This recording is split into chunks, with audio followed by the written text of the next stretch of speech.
Hello dear students, मैं दीपक कुशवाहा अपने YouTube channel आ maths world में आप सभी का स्वागत करता हूं।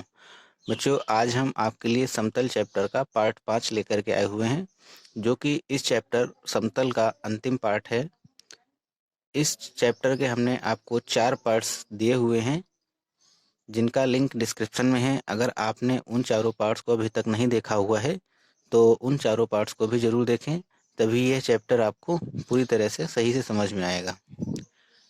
बच्चों, आज हम इस चैप्टर में, इस पार्ट में और भी कुछ महत्वपूर्ण बिंदुओं की, महत्वपूर्ण हेडिंग्स की चर्चा करेंगे, जिनसे इस बार की परीक्षा में 2 नंबर का एक प्रश्न पूछा जाना पूरी तरीके से निश्चित है। जो पिछली बार आप लोगों की परीक्षाएं हो चुकी हैं, उन सारे परीक्षाओं के पेपर्स को एनालिसिस करने के बाद में हमने ये अनुमान किया है कि इस बार परीक्षा में आज जो हम आपको हेडिंग्स पढ़ाएंगे, उनसे 2 से 3 नंबर के प्रश्न आपसे अवश्य पूछे जाएंगे। तो बच्चों, ये पार्ट्स आपके लिए बेहद महत्वपूर्ण होने वाला है, इसलिए वीडियो को बिना स्किप किए हुए बिल्कुल लास्ट तक देखें। तो ये निश्चित रहेगा कि आप आसानी से 2 से 3 नंबर बिल्कुल आसानी से प्राप्त कर सकेंगे। बच्चों, अगर आप इस चैनल पर अभी नए हैं और अभी तक चैनल को सब्सक्राइब नहीं किया है तो चैनल को सब्सक्राइब कर लें और बगल में घंटे का बटन भी प्रेस कर लें, ताकि हम जब भी कोई न्यू वीडियो अपलोड करेंगे तो उसका नोटिफिकेशन आपको तुरंत प्राप्त होगा। तो आइए बच्चों, ज़्यादा वक्त ना गंवाते हुए आज के इस पार्ट की हम शुरुआत करते हैं, आज के इस क्लास की शुरुआत करते हैं।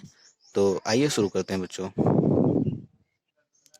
बच्चों, जैसे आपको कोई एक समतल दिया गया है, उस समतल से किसी बिंदु की दूरी आपको बतानी है कि जो बिंदु है उससे इस समतल की दूरी क्या होगी। नहीं समझ पाए? आइए समझाते हैं।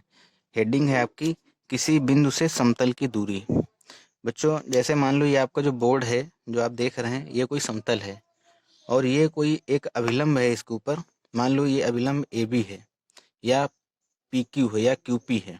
यहाँ पर कोई पॉइंट पी है। इस पी पॉइंट से इस समतल के बीच की जो दूरी है, ये दूरी हमें बतानी है। और ये जो पी क्यू है रेखा, ये इस समतल के ऊपर लंबवत है। मतलब कुछ इस तरीके से कंडीशन है आपकी। ये मान लो कोई A B C D plane है और इस प्लेन पर कोई ये अभिलंब है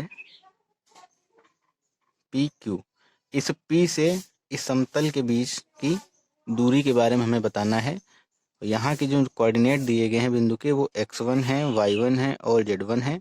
और इस प्लेन की बच्चों जो इक्वेशन हमें दी गई है वो है ax plus B Y plus में सी जेड प्लस में d इक्वल में 0। तो हमें फिर से बताना चाहेंगे कि इस बिंदु P से इस समतल के बीच की हमें दूरी, लंब दूरी ज्ञात करनी है। तो इसके लिए एक सिंपल सा छोटा सा फार्मूला होता है, जिसको समझना बहुत ही आसान है।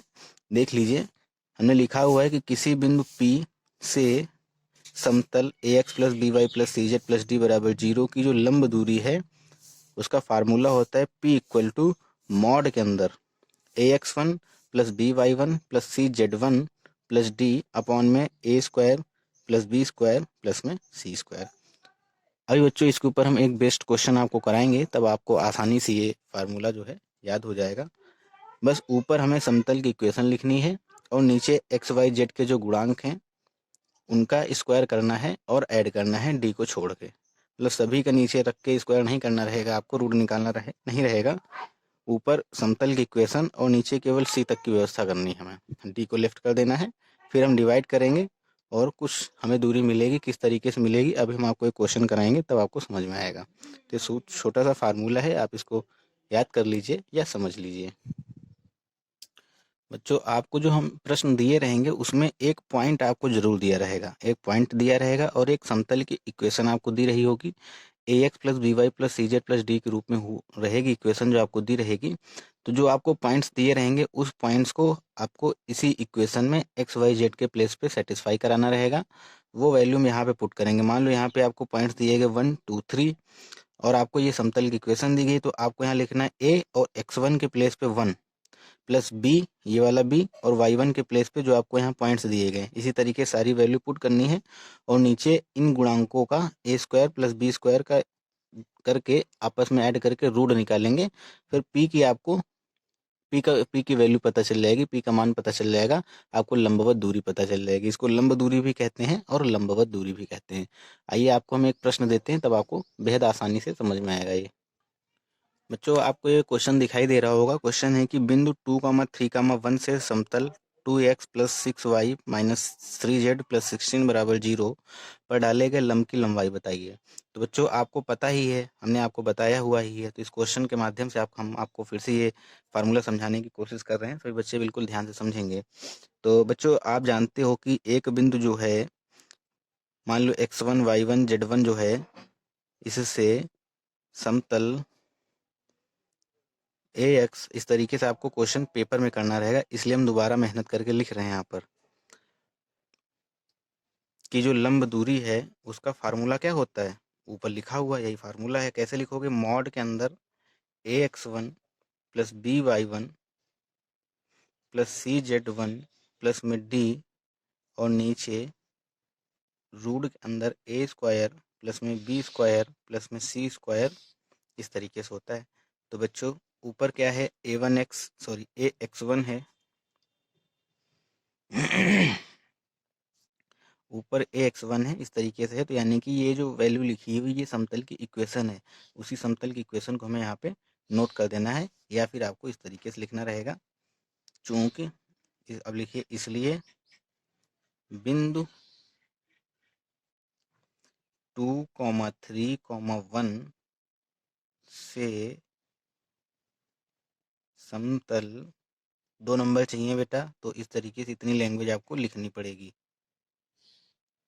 -3z प्लस 16 इक्वल टू 0 पर डाले गए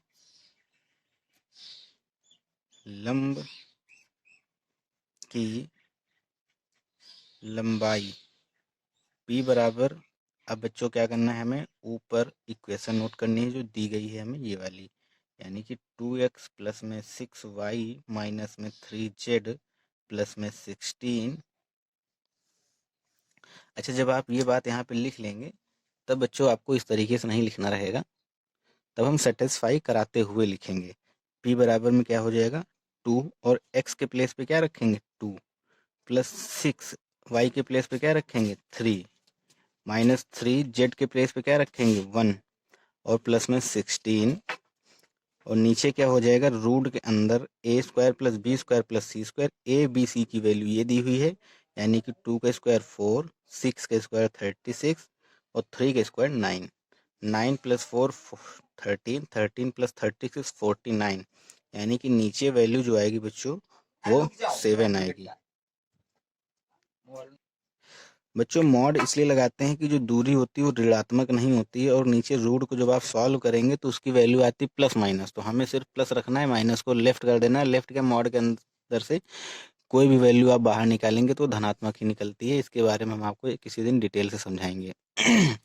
तो बच्चों ये हो जाएगा ऊपर 4 प्लस 18 माइनस 3 प्लस 16, पूरा बच्चों जो सॉल्व कर लेंगे इसको, तब जो वैल्यू आएगी वो आएगी 35 अपॉन नीचे 7 आएगा। तो यानी कि बच्चों क्या आया, p की वैल्यू कितनी आ गई 5, p बराबर 5, मात्रक लिख दीजिए या ऐसे रख दीजिए। तो ये आंसर है हमारा p बराबर में 5। तो आशा करते हैं बच्चों यहाँ तक समझ में आया होगा, बेहद आसान है। अगर आप डायरेक्टली यहाँ फार्मूला लगा देते इस तरीके से तो 2 नंबर मिलना आपको थोड़ा सा टेढ़ा पड़ जाता। एग्जामिनर होगा तो पहले आपका सारा कुछ ही देखेगा कि आपने किस तरीके से इसको लिखा हुआ है, बखान किया है, तो उन सब चीज़ों को समझिए। बच्चों इसके ऊपर बेस्ड हम आपको एक क्वेश्चन दे रहे हैं होमवर्क के लिए, जो कि सभी बच्चों को करना है, करने के बाद हमें सेंड करना है। चलिए बच्चों देते हैं आगे एक क्वेश्चन आपको।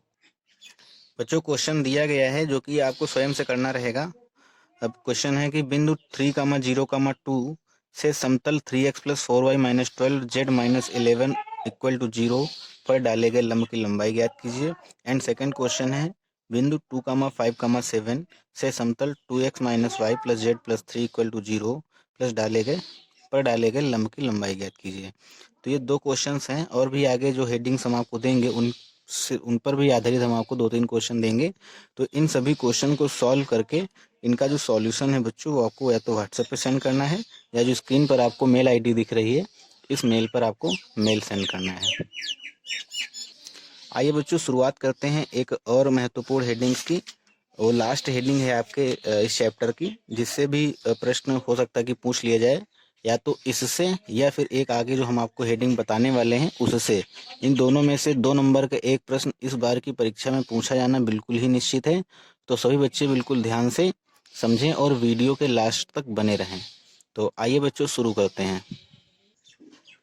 बच्चों नेक्स्ट हेडिंग है दो समांतर समतलों के बीच की दूरी, distance between two parallel planes. मतलब कि दो प्लेन की हमें इक्वेशंस दी गई हैं जो कि समांतर की कंडीशन में समांतर हैं, तो उनके बीच की जो दूरी होगी वो क्या होगी।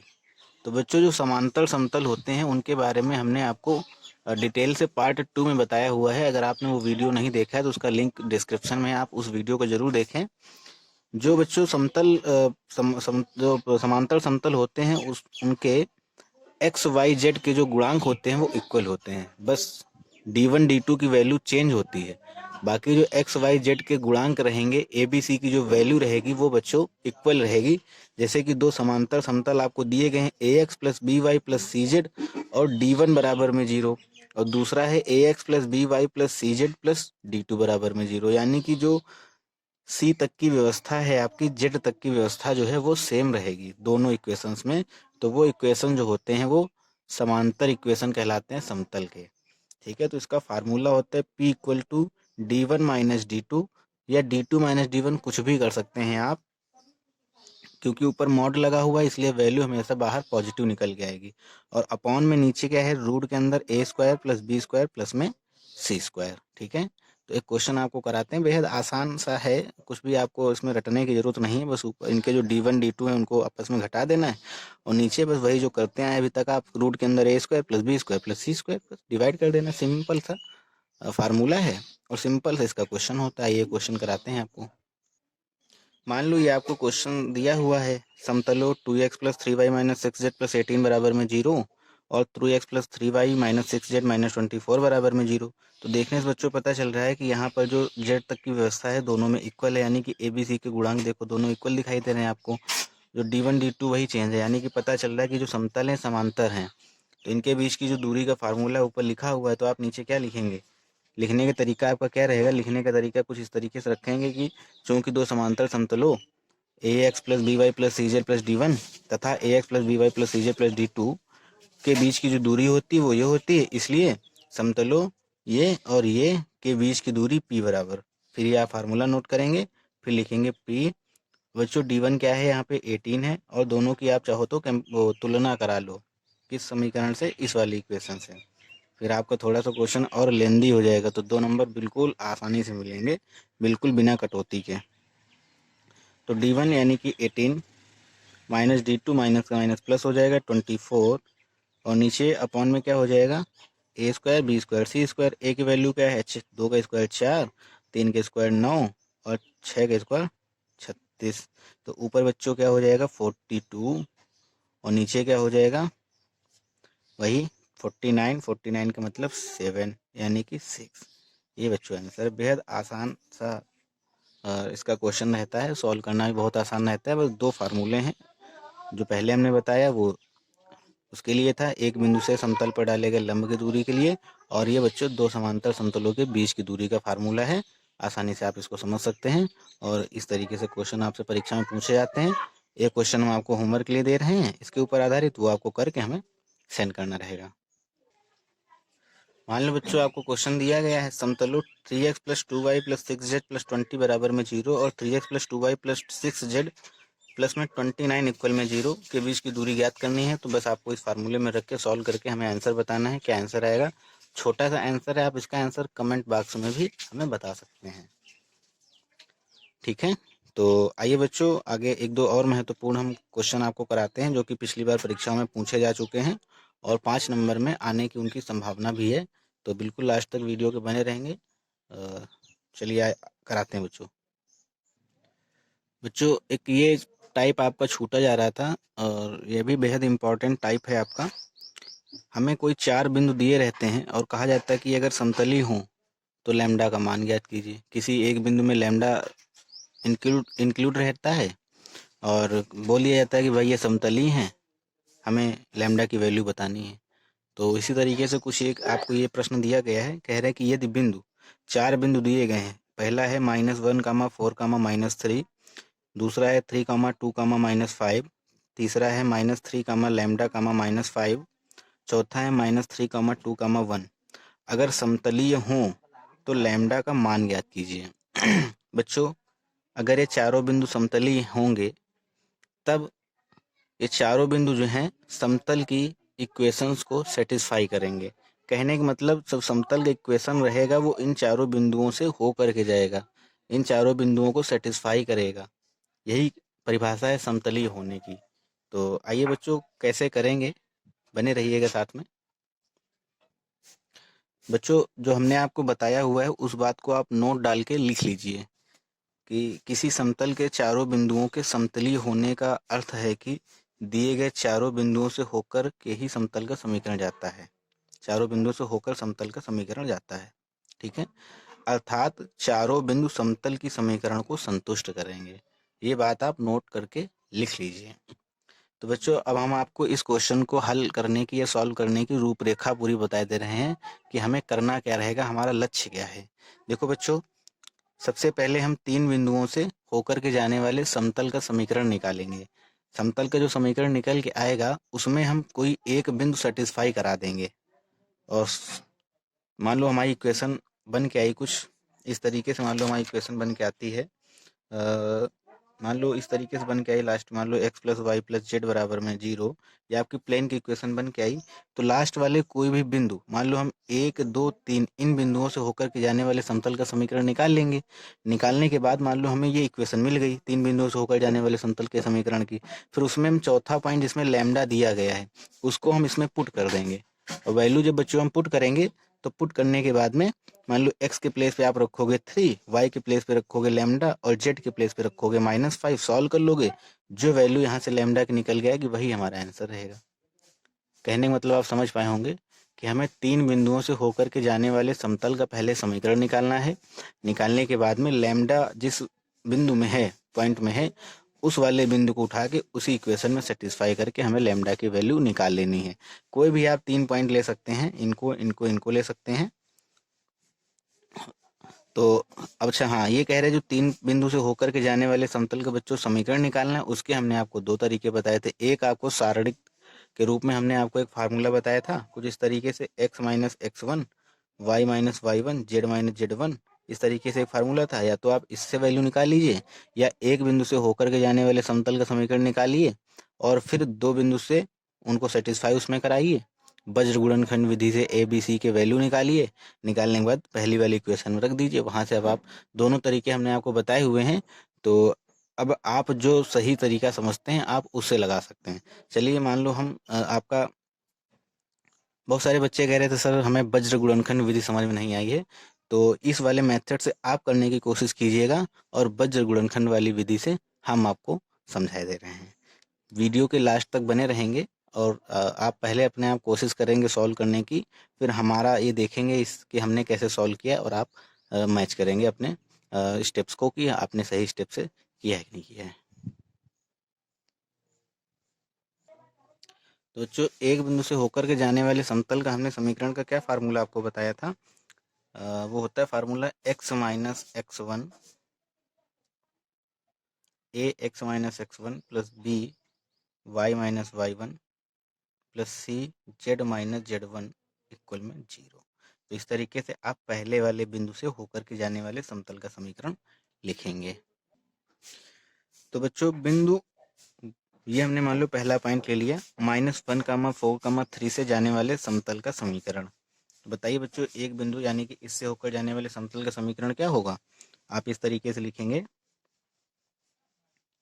a x + 1, x - x1 के प्लेस पे -1 है तो +1 हो जाएगा, प्लस में b y - 4 और प्लस में c z प्लस में 3।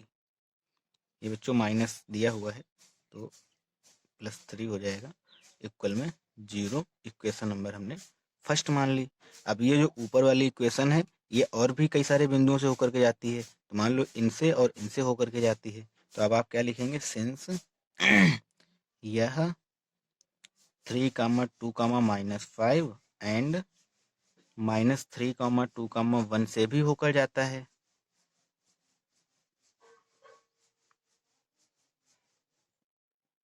तो बच्चों क्या होगा, इसलिए ये जो पॉइंट्स हैं यहाँ पर इसको सेटिस्फाई करेंगे। यानी कि एक बार x के प्लेस पे आप वैल्यू रखेंगे 3, y के प्लेस पे 2, z के प्लेस पे -5 और दूसरी बार फिर x के प्लेस पे -3, y के प्लेस पे 2 और z के प्लेस पे 1। ABC के फॉर्म में आपको दो इक्वेशंस मिलेंगी। कैसे मिलेंगी देखिए रखते हैं। ऊपर रखेंगे a और x के प्लेस पे 3 और 3 + 1 कितना हो जाएगा 4। सही से लिख दें, नहीं समझ में आ रहा कोई बात नहीं, पूरा हम एक्सपेंशन करके लिखे दे रहे हैं। a x के प्लेस पे 3 और +1 ये वाला, प्लस b y के प्लेस पे 2 और -4, प्लस में c के प्लेस पे -5, सॉरी बच्चों c as it is, z के प्लेस पे -5 प्लस में 3 इक्वल में 0। इसको सॉल्व करेंगे तो क्या मिलेगा, 3 + 1 4 और a के साथ मल्टीप्लाई 4a, -4 + 2 यानी कि -2, -2 का b से मल्टीप्लाई -2b। इस तरीके से -5 + 3 यानी कि -2, -2 का प्लस के c से मल्टीप्लाई -2c इक्वल में 0। इक्वेशन नंबर हमें सेकंड मिल गई। इसी तरीके से बच्चों इस वाले पॉइंट को भी हम इसमें सेटिस्फाई करेंगे। तो सब जब सेटिस्फाई करेंगे तो हमें क्या मिलेगा, यहीं डायरेक्टली हम रखे दे रहे हैं, देख लीजिए आप। ये तो -x के प्लेस पे रखेंगे -3 हो जाएगा, -3 + 1 यानी कि -2 है। तो बच्चों क्या मिलेगा, -2 है। इसी तरीके से आगे रखेंगे तो -2b और आगे रखेंगे तो +4c इक्वल में 0। इक्वेशन नंबर हमें थर्ड मिल गई। अब हम इन दोनों इक्वेशंस को सॉल्व करके किसकी वैल्यू निकालेंगे, a, b और c की। जो वैल्यू हमें मिलेगी उन वैल्यू को हम यहाँ पर पुट करेंगे तो हमें एक इक्वेशन मिलेगी, वही हमारी प्लेन की इक्वेशन होगी। तो बच्चों इसको हम किस विधि से सॉल्व करेंगे, वज्र गुणनखंड विधि से। वज्र गुणन खंड विधि से हल करने पर, ठीक है बच्चों। इसको इन दोनों इक्वेशंस को हमने आपको क्या बताया था कि ऊपर लिखते हैं a, फिर लिखते हैं b, फिर लिखते हैं c और नीचे इसके अपॉन लगाते हैं, इसके नीचे लगाते हैं और इसके नीचे लगाते हैं। फिर जो हम a यहाँ लिखे हैं उसके गुणांकों से हमें कोई लेना देना नहीं। a वाले गुणांक को हमने छुपा लिया। जो बच्चे उनका हम क्रॉस मल्टीप्लाई कराते हैं, b के गुणांक का मल्टीप्लाई c के गुणांक से माइनस करके c के गुणांक का मल्टीप्लाई b के गुणांक से। कैसे कराएंगे देखिए, -2 है यहाँ पे, -2 लिख लिया और इसके c के गुणांक मतलब ऐसे ऐसे गुणा होता है तो क्या हो जाएगा 4 और माइनस में यहाँ लिखिए -2 और ये -2। इस तरीके से b के नीचे बच्चों क्या लिखेंगे, b का छुपा लिया, जो बचा चक्री क्रम चलता है, यहाँ के आगे ये, इसके आगे ये, इसके आगे फिर ये, तो इसको छुपाया तो क्या बचा ये, यानी कि 4 का मल्टीप्लाई किससे करेंगे 4 से, -2 का मल्टीप्लाई किससे करेंगे -2 से। इसी तरीके से c के लिए इसका इससे मल्टीप्लाई करेंगे, क्या आएगा 4 -2 और इसी तरीके से माइनस का -2 ठीक है बच्चों, सॉल्व कर लीजिए। a अपॉन हो जाएगा नीचे -8 -4 इक्वल टू b अपॉन में नीचे। बच्चों एक बात और समझ लीजिए, अगर आप इसको चक्रीय क्रम में आगे बढ़ाना चाहते हैं तो यहाँ पे ऊपर माइनस का साइन आएगा, और अगर चक्रीय क्रम में नहीं लिखना चाहते हैं, जैसे कि ये है इसके आगे ये आ रहा, तो आप इसका इसके मल्टीप्लाई नहीं करना चाहते तो चक्रीय क्रम में, तो इसका पहले हम इसमें मल्टीप्लाई करेंगे। तो आप बस इतना याद रखिए, चक्रीय क्रम से चलिए, प्लस माइनस प्लस। तो यहाँ क्या हो जाएगा, ऊपर -b, ये 16 और प्लस का 4,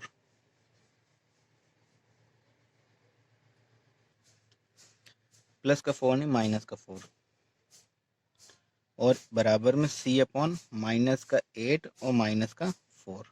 तो बच्चों यहाँ से क्या मिलेगा हमें, a अपॉन -12 मिल जाएगा, बराबर में माइनस माइनस माइनस नीचे कर देंगे तो b अपॉन में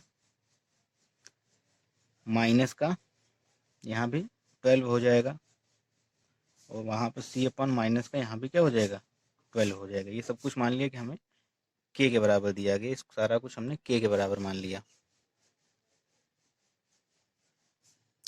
तो यहाँ से ए की वैल्यू क्या मिलेगी हमें, ए की वैल्यू मिलेगी माइनस का 12k, बी की वैल्यू क्या मिलेगी माइनस का 12k, सी की वैल्यू क्या मिलेगी माइनस का 12k। तो ए बी और सी की जो वैल्यू है बच्चों, उनको हम इक्वेशन नंबर फर्स्ट में रखेंगे। लिख लीजिए, पुट इन 1, वैल्यू जब हम पुट करेंगे तो क्या मिलेगा, माइनस का 12k ब्रैकेट के अंदर x+1, माइनस का 12k ब्रैकेट के अंदर y-4, और माइनस का 12k z+ में 3 इक्वल में 0। सभी में माइनस का 12k कॉमन दिखाई दे रहा है, सभी को बराबर के उस साइड भेज देंगे। तो क्या बचेगा, x+1 plus y-4 plus z+3 बराबर में 0। तो बच्चों क्या आएगा यहाँ से, x plus y plus z, और ये 3 1 4 और 4 से 4 कैंसिल हो जाएगा तो 0 हो जाएगा। तो क्या इक्वेशन मिली हमें, x plus y plus z बराबर में 0, इक्वेशन नंबर 4। यही समतल की इक्वेशन है। अब यहाँ पे लिख लीजिए, सिंस बिंदु, कौन कौन से बिंदु, -1, -4, -3, 3, -2, -5, -3, लैम्डा, -5 एंड -3, 2, 1 समतलीय हैं। तो बचा हुआ बिंदु, कौन सा बचा हुआ बिंदु है, चौथा बिंदु कौन सा बचा हुआ है, ये वाला, -3, लैम्डा, -5 समीकरण 4 को क्या करेगा बच्चों, संतुष्ट करेगा। इस तरीके से लैंग्वेज आपको ब्लैक पेन से अपने एग्जाम में लिखना रहेगा। तो बच्चों संतुष्ट करेगा, तो x के प्लेस पे क्या रखेंगे, -3, y के प्लेस पे क्या रखेंगे, लैम्डा, और z के प्लेस पे -5 इक्वल में 0। तो यहाँ से लैम्डा की वैल्यू क्या हो जाएगी बच्चों, 8 प्लस का। यही बच्चों आंसर है हमारा। आशा करते हैं कि सभी बच्चों को समझ में आया होगा। बेहद आसान क्वेश्चन था, आप नोट कर लीजिए या स्क्रीनशॉट ले लीजिए। तो बच्चों आज से जो है ये चैप्टर हमारी तरफ से ख़त्म हुआ। आप इसके क्वेश्चंस अपने स्वयं से लगाइए। अभी हम आपको होमवर्क में, ये जो सामने स्क्रीन पे आपको एक्सरसाइज दिख रही है, ये आपको वीडियो पॉज करके देखना है। सारे क्वेश्चंस इसके आपको लगाने हैं, और लगाने के बाद में हमें व्हाट्सएप या मेल आईडी पर मेल करना है। फिर हम आपको बताएंगे कि कौन सा क्वेश्चन आपने सही किया और कौन सा गलत किया। तो आज के वीडियो में बच्चों बस यहीं तक। अगर आपने अभी तक वीडियो को लाइक नहीं किया है तो वीडियो को लाइक करें, और चैनल को सब्सक्राइब नहीं किया है तो चैनल को सब्सक्राइब करें। और अगले टर्न पे हम एक नए चैप्टर की शुरुआत करेंगे। उस चैप्टर का नाम रहेगा स्ट्रेट लाइन, यानी कि सरल रेखा। तो बच्चों बिल्कुल साथ में बने रहिएगा। सरल रेखा से भी परीक्षा में प्रश्न जो है 5 नंबर में हमेशा पूछे जाते रहे हैं। तो अगला चैप्टर भी आपके लिए बेहद महत्वपूर्ण है। तो सभी बच्चे बिल्कुल जुड़े रहेंगे हमसे, और इस वीडियो को देखने के लिए सभी बच्चों को बहुत बहुत धन्यवाद।